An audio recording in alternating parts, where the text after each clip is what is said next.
Encyclical letter, Fratelli Tutti, of the Holy Father Francis on fraternity and social friendship. 1. Fratelli Tutti. With these words, St. Francis of Assisi addressed his brothers and sisters and proposed to them a way of life marked by the flavor of the gospel. Of the counsels Francis offered, I would like to select the one in which he calls for a love that transcends the barriers of geography and distance, and declares blessed all those who love their brother as much when he is far away from him as when he is with him. In his simple and direct way, St. Francis expressed the essence of a fraternal openness that allows us to acknowledge, appreciate, and love each person regardless of physical proximity, regardless of where he or she was born or lives. Number 2, this saint of fraternal love, simplicity, and joy, who inspired me to write the encyclical Laudato Si, prompts me once more to devote this new encyclical to fraternity and social friendship. Francis felt himself a brother to the sun, the sea, and the wind, yet he knew that he was even closer to those of his own flesh. Wherever he went, he sowed seeds of peace and walked alongside the poor, the abandoned, the infirm, and the outcast, the least of his brothers and sisters. Without borders. There is an episode in the life of St. Francis that shows his openness of heart, which knew no bounds and transcended differences of origin, nationality, color, or religion. It was his visit to Sultan Malik el-Kamil in Egypt, which entailed considerable hardship given Francis's poverty, his scarce resources, the great distances to be traveled, and their differences of language, culture, and religion. That journey, undertaken at the time of the Crusades, further demonstrated the breadth and grandeur of his love, which sought to embrace everyone. Francis's fidelity to his Lord was commensurate with his love for his brothers and sisters. Unconcerned for the hardships and dangers involved, Francis went to meet the Sultan with the same attitude that he instilled in his disciples. If they found themselves among the Saracens and other non-believers, without renouncing their own identity, they were not to engage in arguments or disputes, but to be subject to every human creature for God's sake. In the context of the times, this was an extraordinary recommendation. We are impressed that some 800 years ago, St. Francis urged that all forms of hostility or conflict be avoided, and that a humble and fraternal subjection be shown to those who did not share his faith. 4. Francis did not wage a war of words aimed at imposing doctrines. He simply spread the love of God. He understood that God is love, and those who abide in love abide in God. 1 John chapter 4, verse 16. In this way, he became a father to all, and inspired the vision of a fraternal society.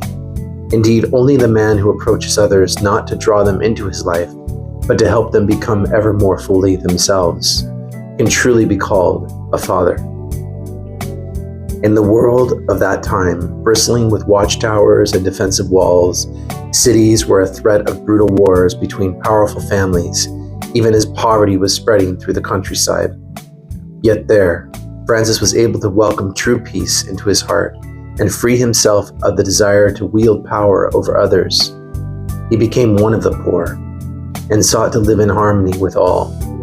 Francis has inspired these pages. Number 5. Issues of human fraternity and social friendship have always been a concern of mine. In recent years, I have spoken of them repeatedly and in different settings. In this encyclical, I have sought to bring together many of those statements and to situate them in a broader context of reflection. In the preparation of Laudato Si, I had a source of inspiration in my brother Bartholomew, the Orthodox patriarch, who has spoken forcefully of our need to care for creation. In this case, I felt particularly encouraged by the Grand Imam Ahmad al-Tayyib, with whom I met in Abu Dhabi, where we declared that God has created all human beings equal in rights, duties, and dignity, and has called them to live together as brothers and sisters.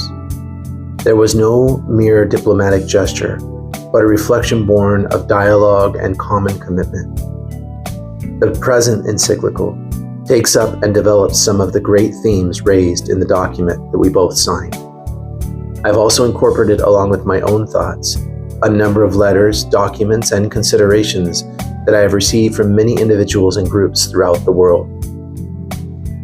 Number 6. The following pages do not claim to offer a complete teaching on fraternal love, but rather to consider its universal scope, its openness to every man and every woman. I offer this social encyclical as a modest contribution to continued reflection, in the hope that in the face of present-day attempts to eliminate or ignore others, we may prove capable of responding with a new vision of fraternity and social friendship that will not remain at the level of words. Although I have written it from the Christian convictions that inspire and sustain me, I have sought to make this reflection an invitation to dialogue among all people of goodwill. Number 7. As I was writing this letter, the COVID-19 pandemic unexpectedly erupted, exposing our false securities. Aside from the different ways that various countries responded for the crisis, their inability to work together became quite evident. For all our hyperconnectivity, we witnessed a fragmentation that made it more difficult to resolve problems that affect us all. Anyone who thinks that the only lesson to be learned was the need to improve what we were already doing or to refine existing systems and regulations is denying reality. Number 8. It is my desire that in this our time, by acknowledging the dignity of each human person, we can contribute to the rebirth of a universal aspiration to fraternity. Fraternity between all men and women. Here we have a splendid secret that shows us how to dream and to turn our life into wonderful adventure. No one can face life in isolation. We need a community that supports and helps us, in which we can help one another to keep looking ahead. How important it is to dream together. By ourselves, we risk seeing mirages, things that are not there. Dreams, on the other hand, are built together. Let us dream, then, as a single human family, as fellow travelers sharing the same flesh, as children of the same earth, which is our common home. Each of us bringing the richness of his or her beliefs and convictions, each of us with his or her own voice, brothers and sisters, all. Chapter 1. Dark Clouds Over a Closed World.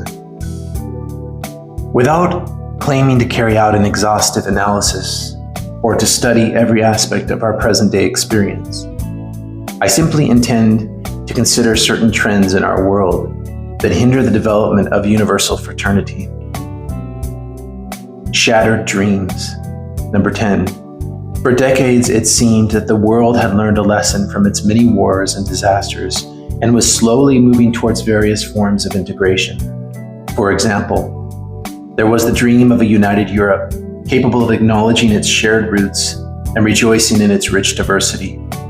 We think of the firm conviction of the founders of the European Union, who envisioned a future based on the capacity to work together in bridging divisions and in fostering peace and fellowship between all the peoples of this continent. There was also a growing desire for integration in Latin America, and several steps were taken in this direction. In some countries and regions, attempts at reconciliation and rapprochement proved fruitful, while others showed great promise. Number 11. Our own days, however, seem to be showing signs of a certain regression. Ancient conflicts, thought long buried, are breaking out anew, while instances of a myopic, extremist, resentful, and aggressive nationalism are on the rise. In some countries, a concept of popular and national unity influenced by various ideologies is creating new forms of selfishness and a loss of the social sense under the guise of defending national interests. Once more, we are being reminded that each new generation must take up the struggles and attainments of past generations, while setting its sights even higher. This is the path. Goodness, together with love, justice, and solidarity, are not just achieved once and for all. They have to be realized each day. It is not possible to settle for what was achieved in the past and complacently enjoy it. as if we could somehow disregard the fact that many of our brothers and sisters still endure situations that cry out for our attention. Number 12, opening up to the world is an expression that has been so co-opted by the economic and financial sector and is now used exclusively of openness to foreign interest or to the freedom of economic powers to invest without obstacles or complications in all countries. Local conflicts and disregard for the common good are exploited by the global economy in order to impose a single cultural model. This culture unifies the world but divides persons and nations. For as society becomes ever more globalized, it makes us neighbors, but not just it makes us, but does not make us brothers. We are more alone than ever in an increasingly massified world that promotes individual interests and weakens the communitarian dimension of life. Indeed, there are markets where individuals become more consumers or bystanders. As a rule, the advance of this kind of globalism strengthens the identity of the more powerful, who can protect themselves, but it tends to diminish the identity of the weaker and the poorer regions, making them more vulnerable and dependent. In this way, political life becomes increasingly fragile in the face of transitional economic powers that operate with the principle of divide and conquer. The end of historical consciousness. Number 13. As a result, there is a growing loss of the sense of history, which leads to ever further breakup, a kind of deconstructionism, whereby human freedom claims to create everything starting from zero, is making headway in today's culture. The one thing it leaves in its wake is the drive to limitless consumption and expression of empty individualism. Concern about this led me to offer the young some advice. If someone tells young people to ignore their history, to reject the experiences of their elders, to look down on the past and to look forward to a future that he himself holds out, doesn't it then become easy to draw them along so that they only do what he tells them? He needs the young to be shallow, uprooted, and distrustful so that they can trust only in his promises and act according to his plans. That is how various ideologies operate. They destroy or deconstruct all differences so that they can reign unopposed. To do so, however, they need young people who have no use for history, who spurn the spiritual and human riches inherited from past generations and are ignorant of everything that came before them. Number 14. These are the new forms of cultural colonization. Let us not forget the peoples that abandon their tradition and either form a craze to mimic others or to foment violence, or from unpardonable negligence or apathy, allow others to rob their very soul, end up losing not only their spiritual identity, but also their moral consistency, and in the end, their intellectual, economic, and political independence. One effective way to weaken historical consciousness, critical thinking, the struggle for justice, and the process of integration is to empty great words of their meaning or to manipulate them. Nowadays, what do certain words like democracy, freedom, justice, or unity really mean? They have been bent and shaped to serve as tools for domination, as meaningless tags that can be used to justify any action. Lacking a plan for everyone. Number 15. The best way to dominate and gain control over people is to spread despair and discouragement, even under the guise of defending certain values. Today, in many countries, hyperbole, extremism, and polarization have become political tools, employing a strategy of ridicule, suspicion, and relentless criticism. In a variety of ways, one denies the right of others to exist or to have an opinion.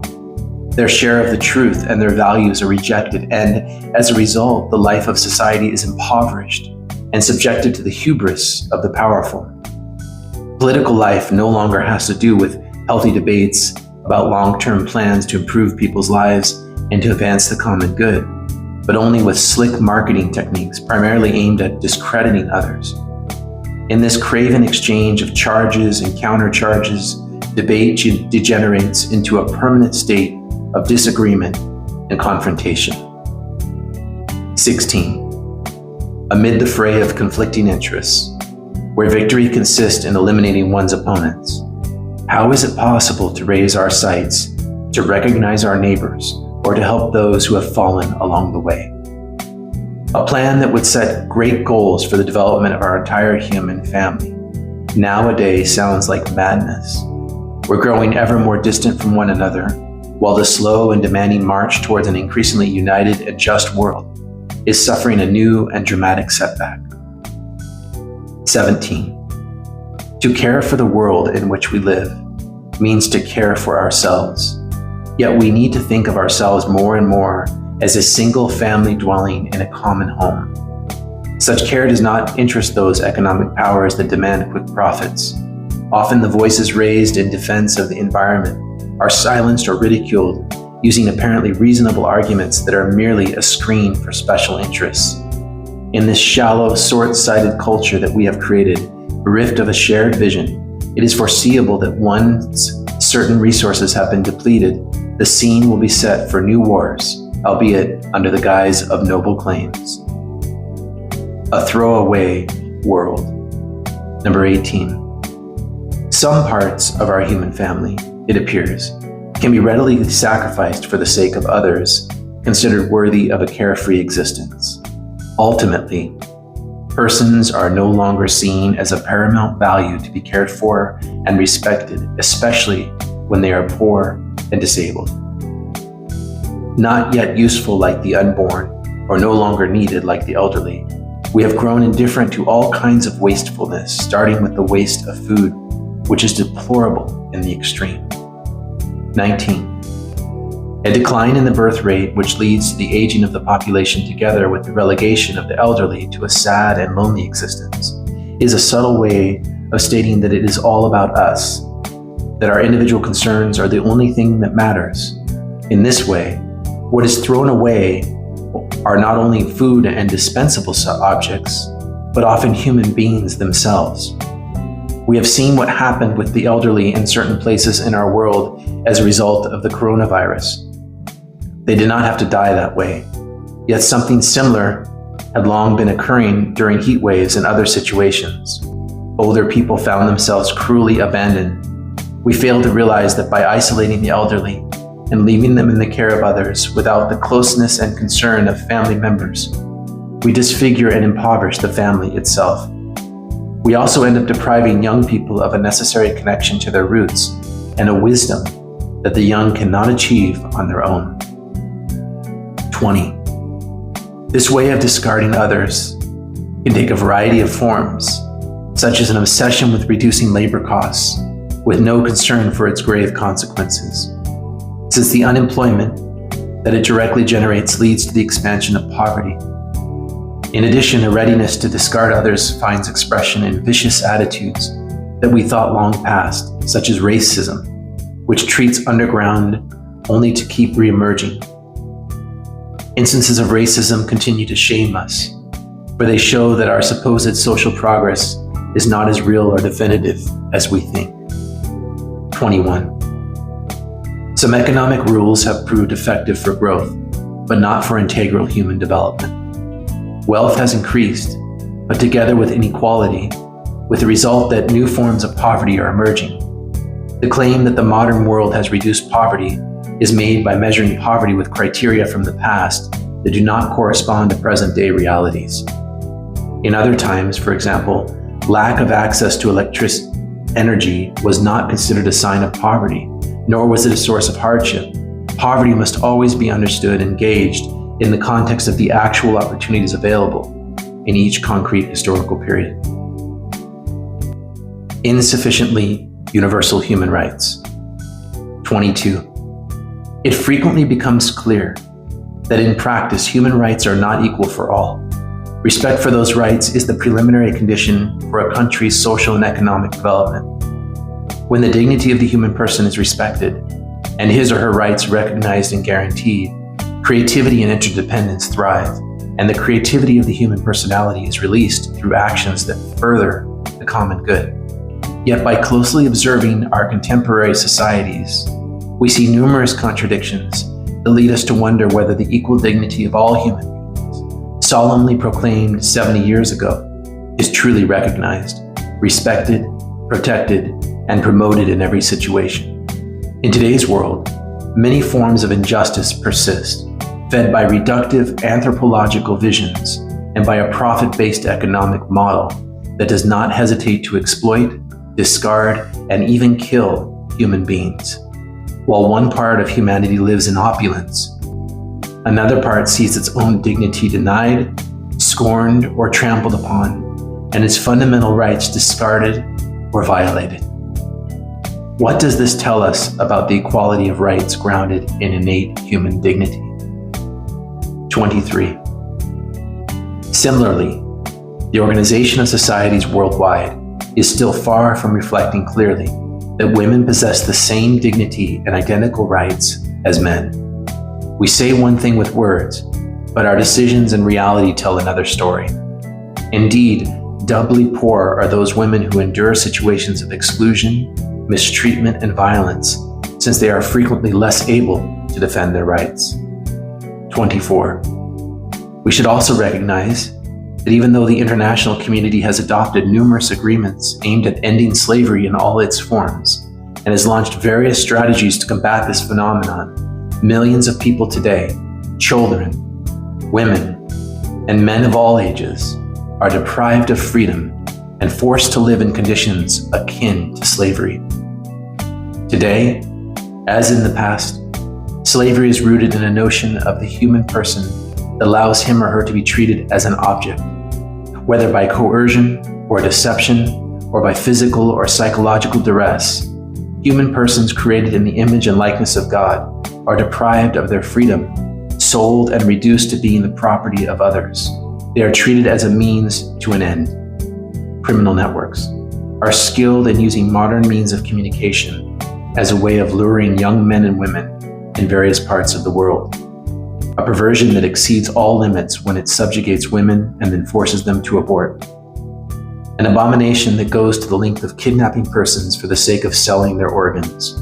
Trafficking in persons or other contemporary forms of enslavement are a worldwide problem that needs to be taken seriously by humanity as a whole.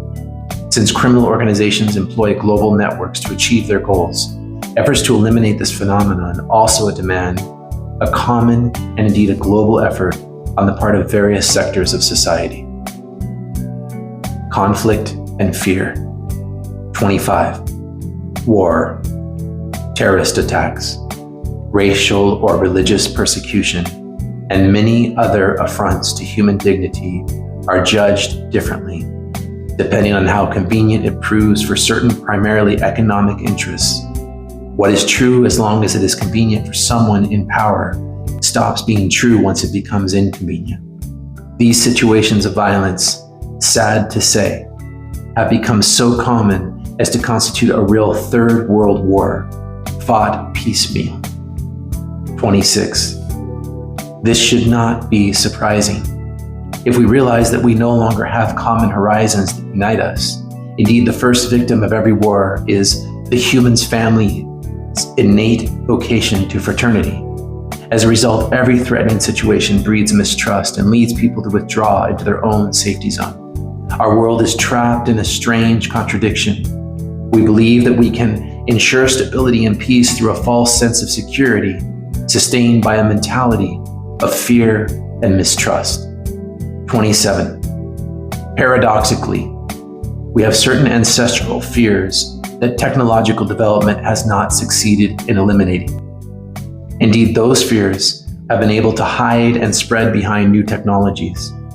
Today, too, outside the ancient town walls lies the abyss, the territory of the unknown, the wilderness. Whatever comes from there cannot be trusted, for it is unknown, unfamiliar, not part of the village. It is the territory of the barbarian, from whom we must defend ourselves at all costs. As a result, new walls are erected for self-preservation. The outside world ceases to exist and leaves only my world, to the point that others, no longer considered human beings possessed of an inalienable dignity, become only them. Once more we encounter the temptation to build a culture of walls, to raise walls, walls in the heart, walls on the land, in order to prevent this encounter with other cultures, with other people. And those who raise walls will end up as slaves within the very walls they have built. They are left without horizons, for they lack this interchange with others. 28. The loneliness, fear, and insecurity experienced by those who feel abandoned by the system creates a fertile terrain for various mafias. These flourish because they claim to be defenders of the forgotten, often by providing various forms of assistance, even as they pursue their criminal interests. There also exists a typical mafioso pedagogy that, by appealing to a false humanitarian mystique, creates bonds of dependency and fealty from which it is very difficult to break free. Globalization and progress without a shared roadmap. 29. With the Grand Imam Ahmad al-Tayyib, we do not ignore the positive advances made in the areas of science, technology, medicine, industry, and welfare, above all in developed countries. Nonetheless, we wish to emphasize that together with these historical advances, great and valued as they are, there exists a moral deterioration that influences international action and a weakening of spiritual values and responsibility. This contributes to a general feeling of frustration, isolation, and desperation. We see outbreaks of tension and a buildup of arms and ammunition in a global context dominated by uncertainty, disillusionment, fear of the future, and controlled by narrow economic interests. We can also point to major political crises, situations of injustice, and the lack of equitable distribution of natural resources. In the face of such crises, the result in the deaths of millions of children emaciated from poverty and hunger. There is an unacceptable silence on the international level. This panorama, for all its undeniable advances, does not appear to lead to a more humane future. 30. In today's world, the sense of belonging to a single human family is fading, and the dream of working together for justice and peace seems an outdated utopia. What reigns instead is a cool, comfortable, and globalized indifference, born of deep disillusionment concealed behind a deceptive illusion, thinking that we are all-powerful, while failing to realize that we are in the same boat. This illusion, unmindful of the great fraternal values, leads to a sort of cynicism. But that is the temptation we face if we go down the road of disenchantment and disappointment, isolation and withdrawal into one's own interests, and never the way to restore hope and bring about renewal. Rather, it is closeness. It is the culture of encounter. Isolation, no. Closeness, yes. Culture clash, no. Culture of encounter, yes. 31. In this world that races ahead yet lacks a shared roadmap, we increasingly sense that the gap between concern for one's personal well-being and the prosperity of the larger human family seems to be stretching to the point of complete division between individuals and human community. It is one thing to feel forced to live together, but something entirely different to value the richness and beauty of those seeds of common life that need to be sought out and cultivated. Technology is constantly advancing, yet how wonderful it would be if the growth of scientific and technological innovation could come with more equality and social inclusion. How wonderful would it be, even as we discover faraway planets, to rediscover the needs of the brothers and sisters who orbit around us. Pandemics and other calamities in history. 32. True. A worldwide tragedy like the COVID-19 pandemic momentarily revived the sense that we are a global community, all in the same boat, where one person's problems are the problems of all. Once more, we realized that no one is saved alone. We can only be saved all together. As I said in those days, the storm has exposed our vulnerability and uncovered those false and superfluous certainties around which we constructed our daily schedules, our projects, our habits, and priorities. Amid this storm, the facade of those stereotypes with which we camouflaged our egos, always worrying about appearances, has fallen away, revealing once more the ineluctable and blessed awareness that we are part of one another, that we are brothers and sisters of one another. 33. The world was relentlessly moving towards an economy that, thanks to technological progress, sought to reduce human costs. There were those who would have had us believe that freedom of the market was sufficient to keep everything secure. Yet the brutal and unforeseen blow of this uncontrolled pandemic forced us to recover our concern for human beings, for everyone, rather than that for the benefit of a few. Today, we can recognize that we fed ourselves on dreams of splendor and grandeur and ended up consuming distraction, insularity, and solitude. We gorged ourselves on networking and lost the taste of fraternity. We looked for quick and safe results, only to find ourselves overwhelmed by impatience and anxiety. Prisoners of virtual reality, we lost the taste and flavor of the truly real.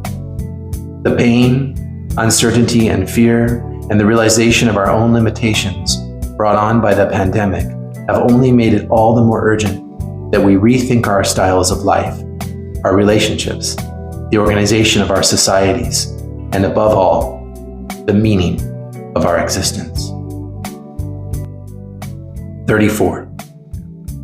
If everything is connected, it is hard to imagine that this global disaster is unrelated to our way of approaching reality, our claim to be absolute masters of our own lives and of all that exists. I do not want to speak of divine retribution, nor would it be sufficient to say that the harm we do to nature itself is the punishment of our offenses.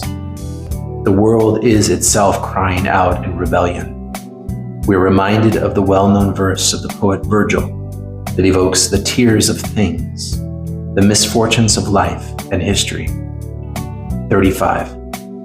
All too quickly, however, we forget the lessons of history, the teacher of life. Once this health crisis passes, our worst response would be to plunge even more deeply into feverish consumerism and new forms of egotistic self-preservation. God willing, after all this, we will think no longer in terms of them and those, but only us. If only this may prove not to be just another tragedy of history from which we learned nothing. If only we might keep in mind of all those elderly persons who died for lack of respirators, partly as a result of the dismantling year after year of healthcare systems. If only this immense sorrow may not prove useless, but enable us to take a step towards a new style of life. If only we might rediscover once for all that we need one another, and that in this way our human family can experience a rebirth with all its faces, all its hands, all its voices, beyond the walls that we have erected. 36.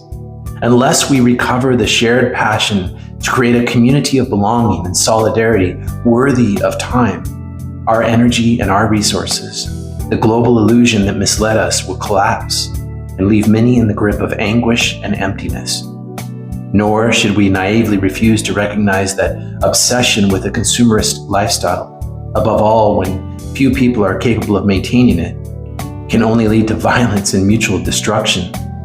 The notion of every man for himself will rapidly degenerate into a free-for-all that would prove worse than any pandemic. An absence of human dignity on the borders. 37. Certain populist political regimes, as well as certain liberal economic approaches, maintain that an influx of migrants is to be prevented at all costs. Arguments are also made for the propriety of limiting aid to poor countries so that they can hit rock bottom and find themselves forced to take austerity measures. One fails to realize And behind such statements, abstract and hard to support, great numbers of lives are at stake. Many migrants have fled from war, persecution, and natural catastrophes. Others, rightly, are seeking opportunities for themselves and their families. They dream of a better future and they want to create the conditions for achieving it. 38. Sadly, some are attracted by Western culture, sometimes with unrealistic expectations that expose them to grave disappointments. Unscrupulous traffickers, frequently linked to drug cartels or arms cartels, exploit the weakness of migrants who too often experience violence, trafficking, psychological, and physical abuse, and untold sufferings on their journey. Those who emigrate experience separation from their place of origin, and often a cultural and religious uprooting as well. Fragmentation is also felt by the communities they leave behind, which lose their most vigorous and enterprising elements, and by families, especially when one or both of the parents migrates, leaving the children in their country of origin. For this reason, there is also a need to reaffirm the right not to emigrate, that is, to remain in one's homeland. 39. Then, too, in some host countries, migration causes fear and alarm, often fomented and exploited for political purposes. This can lead to xenophobic mentality, as people close in on themselves, and it needs to be addressed decisively.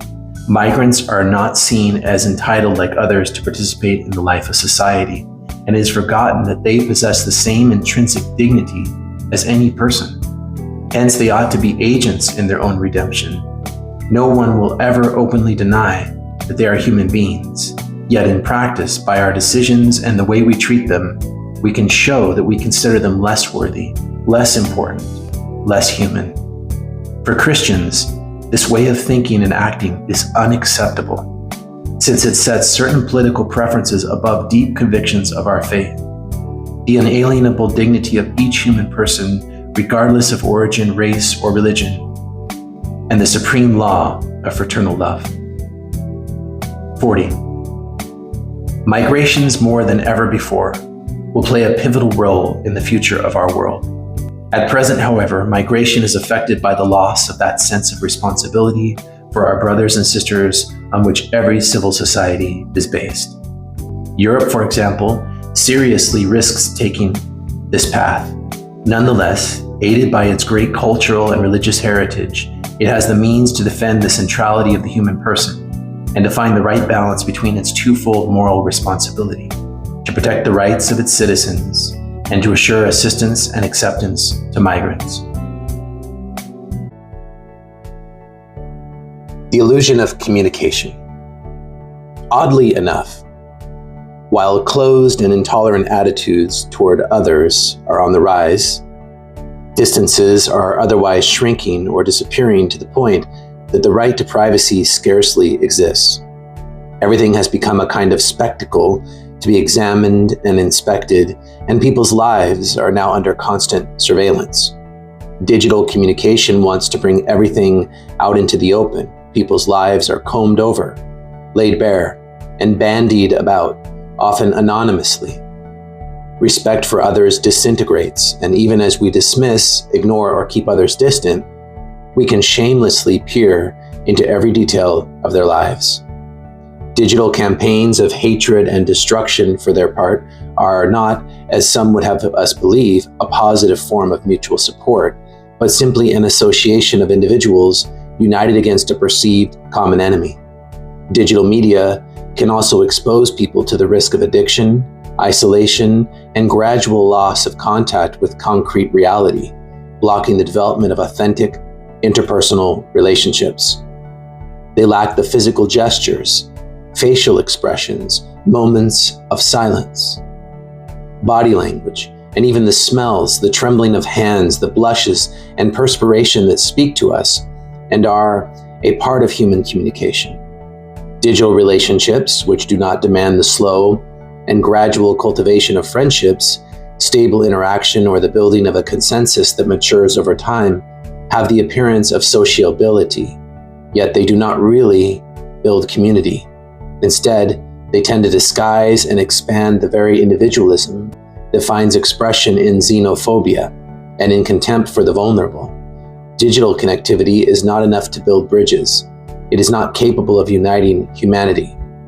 Shameless aggression. Even as individuals maintain their comfortable consumerist isolation, they can choose a form of constant and febrile bonding that encourages remarkable hostility, insults, abuse, defamation, and verbal violence destructive of others. And this with a lack of restraint that could not exist in physical contact without tearing us all apart. Social aggression has found unparalleled room for expansion through computers and mobile devices. This has now given free rein to ideologies, things that until a few years ago could not be said by anyone without risking the loss of universal respect can now be said with impunity and in the crudest of terms, even by some political figures. Nor should we forget that there are huge economic interests operating in the digital world, capable of exercising forms of control as subtle as they are invasive, creating mechanisms for the manipulation of consciences and of the democratic process. The way many platforms work often ends up favoring encounter between persons who think alike, shielding them from debate. These closed circuits facilitate the spread of fake news and false information, fomenting prejudice and hate. We should also recognize the destructive forms of fanaticism are at times found among religious believers, including Christians. They too can be caught up in networks of verbal violence through the internet and the various forms of digital communication. Even in Catholic media, limits can be overstepped, defamation and slander can become commonplace, and all ethical standards and respect for the good name of others can be abandoned. How can this contribute to the fraternity that our common Father asks of us? Information without wisdom. True wisdom demands an encounter with reality. Today, however, everything can be created, disguised, and altered. A direct encounter, even with the fringes of reality, can thus prove intolerable. A mechanism of selection then comes into play, whereby I can immediately separate likes from dislikes, what I consider attractive from what I deem distasteful. In the same way, we can choose the people with whom we wish to share our world. Persons or situations we find unpleasant or disagreeable are simply deleted in today's virtual networks. A virtual circle is then created, isolating us from the real world in which we are living. The ability to sit down and listen to others, typical of interpersonal encounters, is paradigmatic of the welcoming attitude shown by those who transcend narcissism and accept others, caring for them and welcoming them into their lives. Yet today's world is largely a deaf world. At times, the frantic people of the modern world prevent us from listening attentively to what another person is saying. Halfway through, we interrupt him and want to contradict what he has not even finished saying. We must not lose our ability to listen. St. Francis heard the voice of God. He heard the voice of the poor. He heard the voice of the infirm, and he heard the voice of nature. He made of them a way of life. My desire is that the seed St. Francis planted may grow in the hearts of many. As silence and careful listening disappear, replaced by a frenzy of texting, the basic structure of sage human communication is at risk.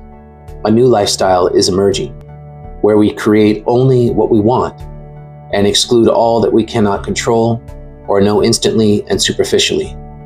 This process, by its intrinsic logic, blocks the kind of sincere reflection that could lead us to a shared wisdom. Together, we can seek the truth in dialogue, in relaxed conversation, or in passionate debate. To do so calls for perseverance. It entails moments of silence and suffering, yet it can patiently embrace the broader experience of individuals and peoples. The flood of information at our fingertips does not make for greater wisdom. Wisdom is not born of quick searches on the internet, nor is it a mass of unverified data. That is not the way to mature in the encounter with truth. Conversations revolve only around the latest data. They become merely horizontal and cumulative. We fail to keep our attention focused, to penetrate to the heart of matters, and to recognize what is essential to give meaning to our lives. Freedom thus becomes an illusion that we are peddled, easily confused with the ability to navigate the internet. The process of building fraternity, be it local or universal, can only be undertaken by spirits that are free and open to authentic encounters. Forms of subjection and of self-contempt.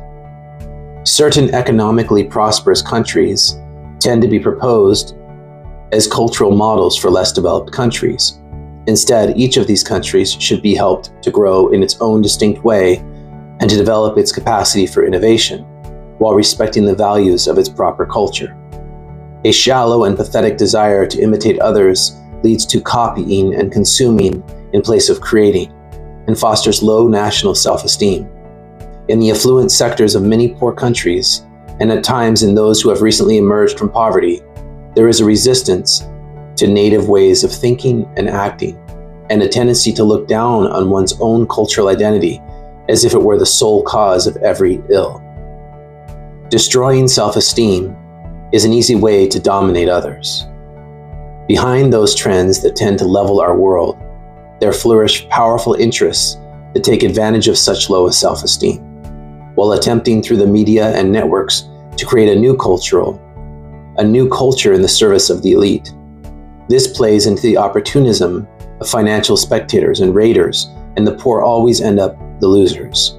They too, ignoring the culture of the people, has led to the inability of many political leaders to devise an effective development plan that could be freely accepted and sustained over time. We forget that there is no worse form of alienation than to feel uprooted, belonging to no one.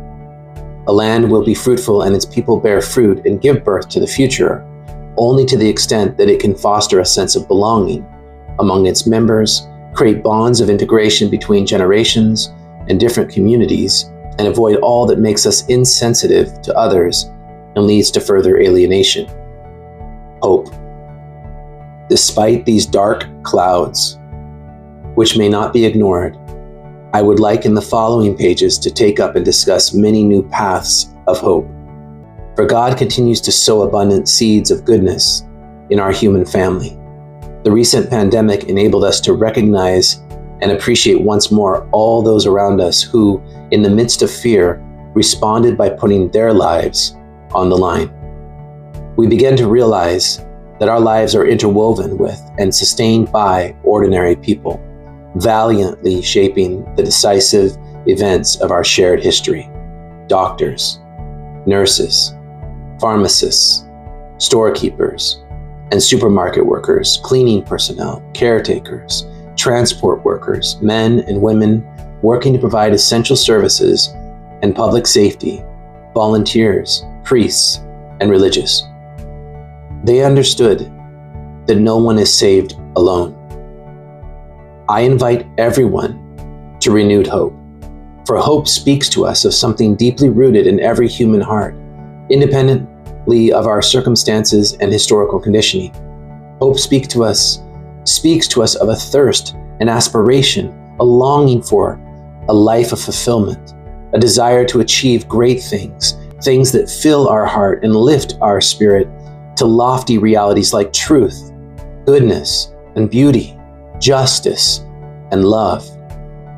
Hope is bold.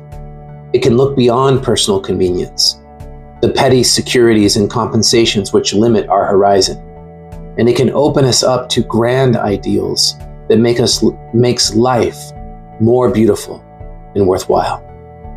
Let us continue then to advance along the paths of hope.